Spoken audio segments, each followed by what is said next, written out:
გურჯაანის მუნიციპალიტეტში სოფლების კურთხევა გრძელდება. ამჯერად საზეიმო მსვლელობა ვაზისუბანში გაიმართა.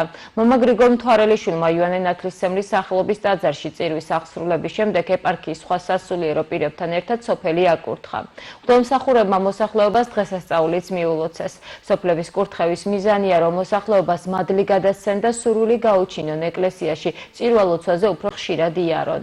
მუნიციპალიტეტის სოფლების კურთხევა გურჯაანი ველისციხის მთავარეპისკოპოს მეუფე ექვთიმეს ლოცვა კურთხევით იმართება და საქართველოში ქრისტიანობის სახელმწიფო რელიგიად გამოცხადების 1700 წლის საიუბილეო თარიღს ეძღვნება.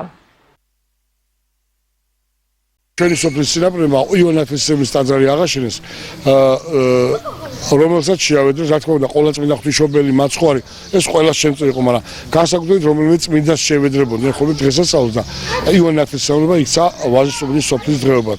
და არა მარტო ვაზისუბნის, ყველასია, მაგრამ რამდენიმე სოფლისა. დღეს აი მოძღვრები გვესტუმრენ დღევანდელ დღეს ჩვენი სოფლის დღეობისთვის, დღესასწაულისთვის და მოვიარეთ სოფელი, ვაკურთხეთ უბნები, რომ ღმერთმა სიკეთე სიხარული მოგუმადლოს კეთილჟამიერი წვიმა, კეთილშეზავებული ჰაერი და აკურთხოს გვირგვინი წელიწადის მოგვცეს ბარაკა, სიკეთე და სიხარული.